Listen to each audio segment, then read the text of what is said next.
ഏകദേശം 1.5 മാസത്തിന് ശേഷം വീണ്ടും നിങ്ങളുടെ മുമ്പിലേക്ക് ഒരു കൊച്ചു വീഡിയോ ആയിട്ട് വരികയാണ്. ഇനി കണ്ടിന്യൂ ആയിട്ട് വീഡിയോ ഉണ്ടാവും കേട്ടോ. നമ്മുടെ തിരക്കുകളൊക്കെ അങ്ങ് മാറി. നമ്മൾ ജോലി വിട്ട് കഴിഞ്ഞപ്പോൾ പെട്ടെന്ന് നമുക്ക് കിട്ടിയിരിക്കുന്ന ഒരു വർക്കായിരുന്നു ഫിലിമിൽ ലൊക്കേഷൻ മാനേജറായിട്ട് നിൽക്കാൻ. എന്താണെങ്കിലും അവിടെ നമ്മൾ കയറി അടിപൊളിയായിട്ട് ആ ദൗത്യം വിജയകരമായിട്ട് തന്നെ പൂർത്തിയാക്കി കേട്ടോ. അപ്പം നട്ടപ്പാതിരയ്ക്ക് പോയിട്ട് കൊച്ചുകുടുംബാങ്കാലത്ത് ഒരു ഷൂട്ട് ചെയ്യുന്ന രംഗങ്ങളാണ് നിങ്ങൾ കാണുന്നത്. ചെന്ന് എത്തിപ്പെട്ട സ്ഥലം എന്ന് പറയുന്നത് നമ്മുടെ മക്കുവള്ളിയാണ്. ഏകദേശം 3 മണിയോടുകൂടി ഞങ്ങൾ വീട്ടിൽ നിന്ന് ഇറങ്ങി പല ഏരിയയിൽ താമസിക്കുന്ന ആളുകളൊക്കെ 4 മണിയോടുകൂടി നമ്മൾ സംഗമിച്ചുകൊണ്ട് ആനക്കാടിൻ്റെ ഉള്ളിൽ ഒരു യാത്രയൊക്കെ നടത്തിയിട്ട് മക്കുവള്ളി എന്ന് പറയുന്ന കൊച്ചു ഗ്രാമത്തിലേക്ക് കൊച്ചു ഉളുപ്പാങ്കാലത്ത് എത്തിച്ചേർന്നിരിക്കുന്ന കാഴ്ചയാണ് നിങ്ങൾ കാണുന്നത്.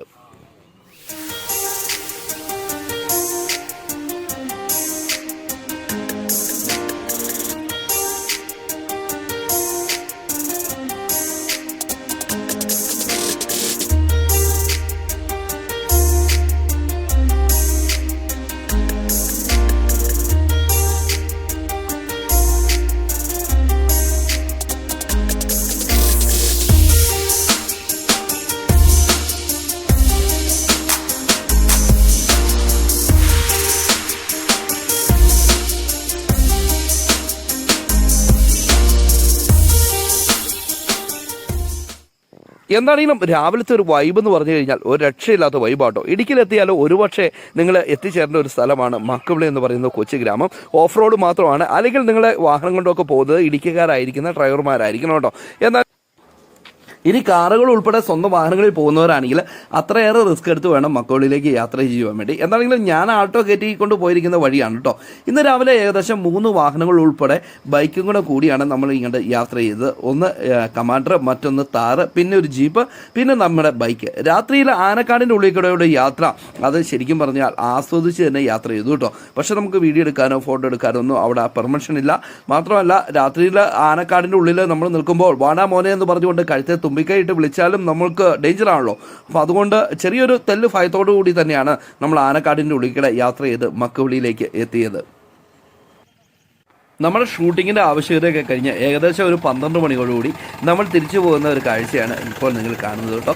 ഷൂട്ടിംഗ് ചെയ്യുന്ന ദൃശ്യങ്ങളോ കാഴ്ചകളോ ഒന്നും ഇതിനകത്ത് ഉൾപ്പെടുത്താൻ പാടില്ല, കാരണം സിനിമ റിലീസായിട്ടില്ല. അപ്പോൾ നമുക്ക് കുറച്ച് മേക്കപ്പ് വീഡിയോ ഒക്കെ എടുത്തിട്ടുണ്ട്. സിനിമ റിലീസായതിനു ശേഷം നിങ്ങളുടെ മുമ്പിലേക്ക് ഇതിൻ്റെ ഫുൾ ലൊക്കേഷൻ ഡീറ്റെയിൽസ് എത്തിക്കുന്നതാണ് കേട്ടോ.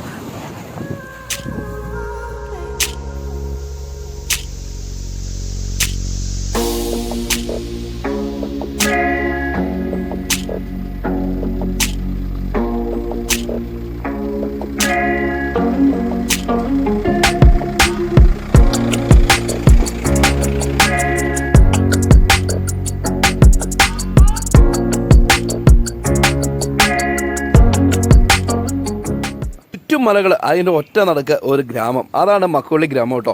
നെൽവയലുകളും അതുപോലെ കൃഷിയിടങ്ങളും കുരുമുളകും ജാതിയും കൊക്കോയും ഒക്കെ വിളയുന്ന നല്ല മണ്ണാണ് മക്കുവള്ളി. മക്കുവള്ളിയിൽ നിന്ന് നമ്മൾ അടുത്തൊരു ഗ്രാമമായിരിക്കുന്ന കഞ്ഞിക്കുഴി അല്ലെങ്കിൽ പഴയകണ്ടത്തിലേക്ക് പോകണമെങ്കിൽ പിന്നീട് നമ്മൾ ആനക്കാടൊക്കെ കടന്ന് വേണം പോകാൻ. അത് ഓഫ് റോഡാണ്, അതുപോലെ ചുരം പോലത്തെ ഒരു ഏരിയയാണ്. നമ്മൾ കയറി പോകുന്ന വഴിയൊക്കെ നിങ്ങൾ കാണുമ്പോൾ നിങ്ങൾക്ക് കാണാൻ പറ്റും കേട്ടോ. അപ്പോൾ താഴെ നിന്ന് വാഹനം കയറി വരുന്ന കാഴ്ച ഉണ്ടോ, എന്താല്ലേ ഒരു സീനറിയിലൊക്കെ കാണുന്ന പോലത്തെ മനോഹരമായിട്ടുള്ള കാഴ്ചയല്ലേ. മക്കുവള്ളി കാടിൻ്റെ ഉള്ളിക്കടയൊക്കെ ശരിക്കും പറഞ്ഞു കഴിഞ്ഞാൽ ജീവിതത്തിൽ ഒന്നെങ്കിലും നിങ്ങൾ യാത്ര ചെയ്ത് താറുകാരൻ നിന്ന പണി ചുമ്മാ പേടിപ്പിക്കാനാണ്. അപ്പോൾ ഞാൻ ശരിക്കും പേടിച്ചു പോയിട്ടോ, നിന്ന സ്ഥലം കുഴിയുമായിരുന്നു. എന്നാൽ ഇത് ഈ താറുകാരൻ നമ്മുടെ ഫിലിമിലെ ആർട്ട് അസോസിയേറ്റ് ഡയറക്ടറാണ്. അപ്പോൾ ഞങ്ങൾ എല്ലാവരും കൂടിയാണ് രാവിലെ ഫിലിം ഷൂട്ടിന് വേണ്ടി മക്കുവള്ളി ഗ്രാമത്തിലേക്ക് ഇറങ്ങി പോയിട്ടോ. ആ കാടിൻ്റെ നടുവിൽ കൂടെ താറും കമാൻഡറും ഒക്കെ കയറി പോകുന്ന കാഴ്ച എന്ന് പറഞ്ഞു കഴിഞ്ഞാൽ ശരിക്കും പറഞ്ഞു കഴിഞ്ഞാൽ നമ്മളെ വേറൊരു ലോകത്തിലേക്ക് സത്യത്തിൽ എത്തിച്ചില്ലേ. വളരെ മനോഹരമായിട്ടുള്ള ആ കാഴ്ചകളൊക്കെ ആസ്വദിച്ചുകൊണ്ട് ഇങ്ങനെ ഡ്രൈവിംഗ് ഒക്കെ നിങ്ങൾക്ക് നടത്താൻ പറ്റും. ഞാൻ ആദ്യമേ പറഞ്ഞായിരുന്നു ഓഫ് റോഡാണ്, വഴി മോശമാണ്. ഇങ്ങനെ നമ്മൾ കയറി ചെല്ലുന്ന ആ ഒരു സ്പോട്ട് എന്ന് പറയുന്നത് മക്കുവള്ളിയുടെ ഏറ്റവും മനോഹാരിത ആസ്വദിക്കാൻ പറ്റുന്ന ഒരു സ്പോട്ടിലേക്കാണ് നമ്മൾ എത്തുന്നത്. അവിടെ നമ്മുടെ വാഹനങ്ങളൊക്കെ നിർത്തിയിട്ട് ഒരു ടോപ്പ് വ്യൂ മക്കുവള്ളിയുടെ നമുക്ക് ആസ്വദിക്കാൻ വേണ്ടി സാധിക്കും കേട്ടോ.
അവസാന കാടിൻ്റെ യാത്രയൊക്കെ എൻജോയ് ചെയ്ത് കാടിൻ്റെ ഉള്ളിലെ കാഴ്ചകളൊക്കെ ആസ്വദിച്ചുകൊണ്ട് നല്ല ഡ്രൈവിംഗ് ഒക്കെ നടത്തിയിട്ട് നമ്മൾ മൈരപ്പുഴ എന്ന് പറയുന്ന ഗ്രാമത്തിലേക്ക് എത്തിച്ചിരിക്കുകയാണ്. ശരിക്കും മക്കുവള്ളി കാടിനോട് ഏറ്റവും അടുത്ത് കിടക്കുന്ന ഗ്രാമമാണ് മൈരപ്പുഴ കേട്ടോ. മൈരപ്പുഴ കഴിഞ്ഞ് നിങ്ങൾക്ക് പഴയരിക്കണ്ടത്തിനും പോകാം, വെൺമണിക്ക് പോകാം. വെൺമണി വഴി തൊടുപുഴ അങ്ങനെ ആ ഒരു ഏരിയയിലേക്ക് പോകാൻ പറ്റും. അതുപോലെ പഴയരിക്കണ്ടം വഴി ഇടുക്കി, തേക്കടി, മൂന്നാറൊക്കെ പോകാൻ പറ്റും കേട്ടോ. അപ്പം നിങ്ങൾ മക്കുവള്ളിയിലേക്ക് ഇടുക്കിയിലേക്ക് വരുമ്പോൾ മക്കുവള്ളിയിലേക്കുള്ളൊരു യാത്ര തീർച്ചയായിട്ടും പ്ലാൻ ചെയ്യുക. നല്ല വാഹനമൊക്കെ ആണെങ്കിൽ തീർച്ചയായിട്ടും നിങ്ങൾക്ക് തന്നെ ഡ്രൈവ് ചെയ്ത് പോകാൻ പറ്റും. അത് വേറിട്ട ഒരു അനുഭവമായിരിക്കും. അപ്പം പുതിയ കാഴ്ചകളും പുതിയ വിശേഷങ്ങളൊക്കെ ആയിട്ട് അടുത്ത എപ്പിസോഡിൽ നമുക്ക് കണ്ടുമുട്ടാം. അതുവരെ എല്ലാവർക്കും ഗുഡ് ബൈ.